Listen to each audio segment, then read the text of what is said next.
अरे यार, आज की पार्टी तो मजेदार थी। क्या खाने थे, लाजवाब थे, बहुत मजा आया।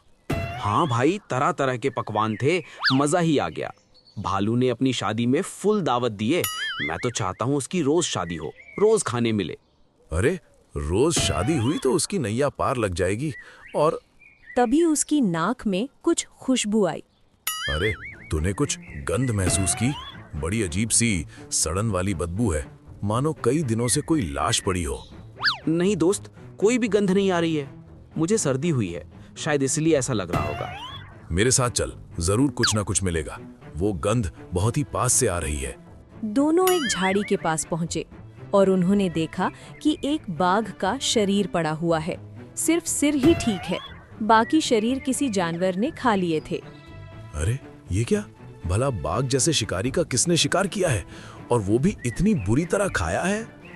अरे हाँ भाई, मैं भी यही सोच रहा हूँ। भला किसके पास इतनी ताकत है कि वो बाघ का शिकार कर सके? कहीं शेर सिंह ने तो शिकार नहीं किया, या फिर इन दोनों में लड़ाई तो नहीं हुई होगी?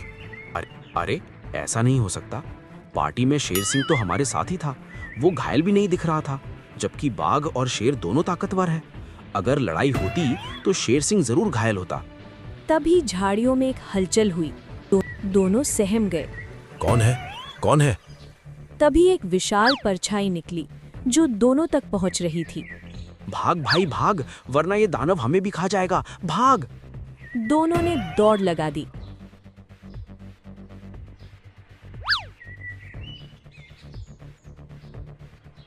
और अगले दिन शेर की सभा में, महामंत्री, जंगल में इतनी अशांति क्यों है? क्या हो गया है? हमें कोई अनहोनी का डर महसूस हो रहा है।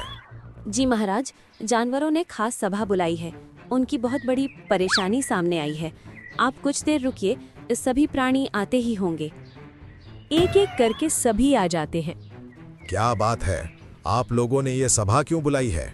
क्या बहुत बड़ी परेशानी आ गई है?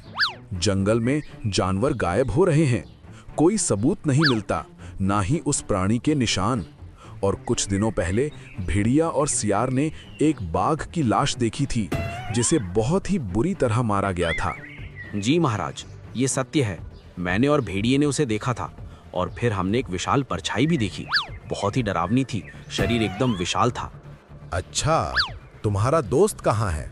तुमने बोला कि तुम दोनों ने उसे एक साथ देखा, मगर वो सभा में दिखाई नहीं दे रहा है। बेचारा डर के मारे घर में छुप गया है, बुखार हो गया है, उसे हर जगह बस वही दिखाई दे रहा है। आप सभी चिंता मत कीजिए, मैं जल्द से जल्द उसे पकड़ लूंगा। कोई भी मेरे शिकंजे से बच नहीं सकता। इनकी हवाबाजी फिर चालू हो गई। भगवान ही मालिक है। महामंत्री, सेना को तैयार करो। आज रात हम उस दानव को जरूर पकड़ेंगे। देखते हैं कि वो हमसे कैसे बच सकता है। महाराज, कौन से सेना की बात कर रहे हैं? सेना के नाम पर मैं और गिने हुए कुछ जानवर ही हैं जो जंगल पर निगरानी कर रहे हैं, और दानव का नाम सुन के वो भी घबरा रहे हैं। तो फिर जाओ, ऐलान कर दो। शेर सिंह किसी से नहीं डरता, चाहे वो दानव क्यों ना हो। ऊंची ऊंची बातें करने से कुछ नहीं होगा। चलिए देखते हैं असल में कोई जानवर है या कोई हमें बेवकूफ बना रहा है। चलिए। दोनों रात में चले जा रहे थे। थोड़े दूर चलने के बाद अजीब दुर्गंध आने लगी। अरे, कैसी सड़ी गली दुर्गंध आ रही है, जैसे कोई जानवर कई दिनों से मरा हुआ हो। लोमड़ी, क्या तुम्हें भी वही खुशबू आ रही है? अरे हाँ हाँ महाराज, मुझे भी वही खुशबू आ रही है। लगता है नजदीक ही कोई जानवर में हुआ है। चलिए थोड़ी नजदीक चल के देखते हैं। दोनों नजदीक जाने लगे। पास जाकर देखते हैं कि एक मरा हुआ भैंस है, जिसकी खोपड़ी सही सलामत है, मगर बाकी शरीर किसी ने बुरी तरह नोच लिया था। वो देखकर दोनों डर गए। भैंस का इतना भयानक हाल किया है। सियार सही कह रहा था, वो जानवर खूंखार है, हमें सतर्क रहना चाहिए। हाँ महाराज, रात भी बहुत हो चुकी है। मुझे लगता है वो विशाल खूंखार शिकारी आसपास होगा। चलते हैं यहाँ से। नहीं नहीं, हमें इसका राज बाहर लाना है। हमने जानवरों से वादा किया है, अगर ऐसा नहीं किया तो मेरी थू-थू हो जाएगी। तभी झाड़ियों से एक विशाल परछाई बाहर आई, जिसे देखकर दोनों बहुत डर गए। महाराज, हिम्मत रखिए, अब हमें लड़ाई के लिए तैयार रहना है। होश संभाल के रखिए। फिर झाड़ियों से एक चेहरा बाहर आया, जिसका मुंह खून से लथपथ था। अजीब मुस्कान थी। उसे देखकर दोनों बहुत डर गए। महाराज भागिए, ये बहुत ही खूंखार जानवर है, अपनी जान बचाइए महाराज। अरे किससे बात कर रही हो? मैं पहले ही भाग चुका हूँ, तुम भी भाग लो। फट्टू महाराज कहीं के मुझे छोड़ के भाग गया। भाग बसंती भाग, वरना तुझे ना वीरू मिलेगा ना जय मिलेगा।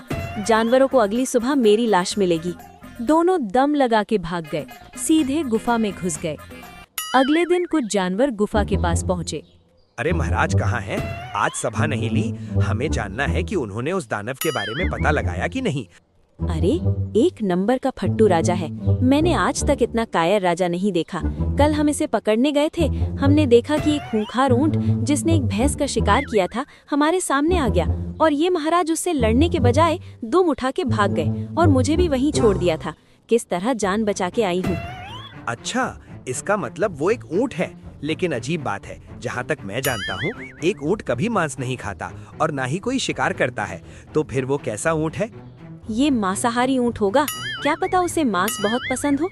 मैंने एक जमाने में सुना था कि एक ऐसा जानवर था जो शाकाहारी के बीच रहकर उनका ही शिकार करता है और हमेशा छुपा रहता है, कभी पकड़ में नहीं आता।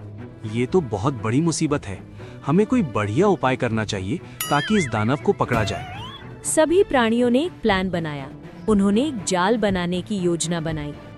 तो प्लान ये है कि ये बकरा रात को घूमने निकलेगा और हम सब झाड़ियों में छिपे रहेंगे, और जैसे ही वो दानव ऊंट आएगा हम उसे दबोच लेंगे। अरे भला मुझे चारा घोटाले की तरह क्यों यूज कर रहे हो? अगर तुम सब भाग गए तो मैं उसका चारा बन जाऊंगा। मैं ये नहीं कर सकता। विश्वास कर यार, तुझे कुछ नहीं होगा क्योंकि तू हीरो है और हिंदी फिल्मों में हीरो को कुछ नहीं होता। लगता है तूने शोले फिल्म नहीं देखी है भाई। लास्ट में हीरो जय मर जाता है और ठाकुर की बहू जो पहले से विधवा है वो फिर से विधवा हो जाती है। बकरा सही कह रहा है, मैंने शोले देखी है। वीरू बसंती के साथ भाग जाता है बिना अपने दोस्त का अंतिम संस्कार किए। तू इसे क्यों डरा रहा है? बात हो चुकी है, बकरा ही मोहरा बनेगा। हम सब फैल जाएंगे, सब शांत रहेंगे, सही समय का इंतजार करेंगे। सभी के कहने से बकरा राजी हो जाता है और एक जगह पर खड़ा हो जाता है। सभी जानवर झाड़ियों के पीछे छुपे थे। हे भगवान, आज बचा लेना। 21 बार आपका नाम लूंगा और ये जंगल छोड़कर चला जाऊंगा। ये जानवर मेरे नाम का सौदा करते हैं, कहाँ फंस गया हूँ मैं। रात भर सभी प्राणी इंतजार करने लगे, लेकिन वो दानव ऊंट अभी तक नहीं निकला। सुबह हो गई, सब इंतजार करके थक गए। चलो चलो, लगता है उस ऊंट को भनक लग गई थी, किसी और दिन हम उसको जाल में फंसाएंगे। सभी चले गए, मगर गधा उस जगह के आसपास कुछ ढूंढने लगा। तभी उसे ऊंट के पैरों के निशान दिखाई दिए, मगर 2 और अन्य जानवरों के निशान भी थे। मुझे पक्का मालूम था वो आएगा, मगर ये 2 निशान किसके हैं? और सबसे अजीब बात है, उसने हमला किया क्यों नहीं? और तो और उसने इतना पक्का सबूत क्यों छोड़ा? और तो और वो शेर के सामने क्यों आया होगा? आखिर अपराधी कभी भी अपना चेहरा नहीं दिखाता। जरूर बहुत बड़ी साजिश चल रही है, ये मामला कुछ और ही है। गधा जंगल में कुछ और सबूत जुटाने गया। तभी उसे परेशान हालत में वैद्यराज हाथी दिखाई दिए। क्या हुआ वैद्य जी, मुंह लटकाए क्यों बैठे हो? भाभी जी ने खाना नहीं दिया क्या? अरे बकवास बंद करो भाई। ये देखो, जंगल की जड़ी बूटियां गायब हैं। इनसे बहुत ही ताकतवर दवाइयां बनती हैं, मगर कुछ दिनों से खास दवाइयां लगातार चोरी हो रही हैं। गधे का दिमाग चल पड़ा। उसे अब कुछ ना कुछ गड़बड़ का संदेश महसूस होने लगा। उसने कुछ सोचा और सीधे शेर सिंह के पास पहुंचा। शेर महाराज, मेरे साथ चलिए। मैंने एक योजना बनाई है जिससे हम उस खूंखार ऊंट को पकड़ सकते हैं और उसका पर्दाफाश कर सकते हैं। क्या बकवास कर रहे हो? मैंने अपनी आंखों से देखा है, वो जालिम खूंखार है। वो बाघ का शिकार कर सकता है, भैंस को मार सकता है, तो हम क्या चीज हैं? हम उसे नहीं पकड़ सकते, ये ख्याल दिमाग से निकाल दो। एक बार मेरी योजना सुनिए, फिर आपको खुद ब खुद मालूम हो जाएगा कि वो कौन है और किस लिए आया है। गधा उसे अपनी एक चाल समझाता है और शेर सभा बुलाकर ऐलान करता है। मेरे साथियों, खूंखार ऊंट की दहशत बढ़ती जा रही है। जानवर गायब हो रहे हैं, कोई उसे पकड़ने की सारी कोशिशें विफल हो रही हैं। इसलिए सभी जानवर ध्यान दें, जब तक वो पकड़ा नहीं जाता कोई भी रात में बाहर नहीं निकलेगा। सभी ने शेर की बात मानी और शाम होते ही जंगल वीरान हो जाने लगा। कुछ दिन बाद, महाराज चलिए, अब समय आ गया है। जरूर वो जंगल में बेफिक्र होकर घूम रहा होगा, चलिए उसे पकड़ते हैं। दोनों दबे पांव घूम रहे थे, तभी उन्हें कुछ खाने की आवाज आई। पास जाकर देखा तो वही खूंखार ऊंट मांस खा रहा था, मगर उसकी बॉडी बहुत ही अलग थी, जिसे देखकर दोनों हैरान थे। ये कैसा प्राणी है? बहुत ही भयानक दिखाई दे रहा है। इसकी बॉडी अलग है, मुंह और पैर तो बिल्कुल ऊंट की तरह है। चल गधे, इस पर हमला कर देते हैं। रुकिए महाराज, अभी तो और राज बाहर आएगा। देखते रहिए कि आगे आगे क्या होगा। तभी 2 भेड़िए वहां आ पहुंचे। उसे देखकर शेर दंग रह गया। जग्गा और काला, ये दोनों क्या करने आए हैं? बाप रे, ये तो मेरे सबसे बड़े दुश्मन हैं। जरूर इन्होंने इस दानव को बुलाया होगा ताकि मेरा जंगल बर्बाद हो जाए। अरे कहाँ मर गए थे? बिना पंजू और बिना चेहरे के इस गैंडे का मांस फाड़ना आसान नहीं है। जल्दी से ये मुखौटा निकालो और मेरे साथ काम करो। अभी इस जंगल में और दहशत फैलानी है। जब जग्गा ने मुखौटा निकाला, दोनों दंग रह गए। वो जंगल का भेड़िया था जिसने ऊंट की खाल पहन के जानवरों को डरा रहा था। ये वही भेड़िया था जिसने ऊंट की परछाई देखने की बात कही थी। शेर और गधे झाड़ियों से बाहर आ गए। उसे देखकर जग्गा और कालू मौका देखकर भाग गए, मगर भेड़िया नकली ऊंट का खुर पहना था, भाग नहीं पाया और धड़ाम से नीचे गिर गया। दुष्ट भेड़िए, तेरी इतनी हिम्मत! जिस थाली में खाता है उसी में छेद करता है। बता, तूने ये सब क्यों किया? बोल, वरना अच्छा नहीं होगा। भेड़िया डरते हुए कहता है, महाराज, मुझे माफ कर दीजिए। मैं आगे से ऐसा नहीं करूंगा। बस थोड़ी सी मजबूरी थी, इसलिए ये सब करना पड़ा। मजबूरी? ऐसी भी क्या मजबूरी थी कि तुम मेरे दुश्मनों से मिलता था? वो तुम्हारे क्या लगते हैं, मुझे सच बताओ। महाराज, वे मेरे सौतेले भाई हैं। हम मिलकर जंगल में खौफ पैदा करना चाहते थे ताकि यहाँ की कीमती औषधियाँ और जड़ी बूटियाँ चुरा सकें। लेकिन तुमने इतने बड़े बड़े जानवरों का शिकार कैसे किया? इन्हें शिकार करना तुम लोगों की बात भी नहीं, तो आखिर कैसे ये सब किया? हमने पहले से मरे हुए जानवर ढूंढे या जो मरने के कगार पर थे, फिर उनके शरीर का ऐसा हाल किया और जानबूझकर सिर को सही सलामत छोड़ा ताकि सब डर जाएं और घरों में छुप जाएं। मगर तुम्हें ये दवाइयाँ क्यों चाहिए? भला ऐसा क्या हुआ है कि तुम्हें ये सब चाहिए? मेरे भाइयों के जंगल में महामारी फैल गई है। सभी जानवर बुखार से तड़प रहे हैं। इस जंगल की खास जड़ी बूटियां ही उनका इलाज है, लेकिन पुरानी दुश्मनी की वजह से हम मांग नहीं सके, इसलिए चोरी का रास्ता अपनाना पड़ा। मैं मानता हूं कि हमारे बीच कई सालों से दुश्मनी है, मगर आज भी मुझे मालूम नहीं कि आखिर दुश्मनी क्यों है। ये पूर्वजों से चली आ रही है, लेकिन मुझमें दयालुपन की भावना है। मैं नहीं चाहता कि इस दुश्मनी से कई जानवरों की जान जाए। इसलिए मैं तुम्हें ये दवाइयाँ दूंगा ताकि सबकी जान बच जाए। ये सुनते ही भेड़िया रोने लगा। बहुत बहुत शुक्रिया महाराज, आप जैसे राजा बहुत कम जन्म लेते हैं। आपने हमारे पूरे जंगल की जान बचा ली।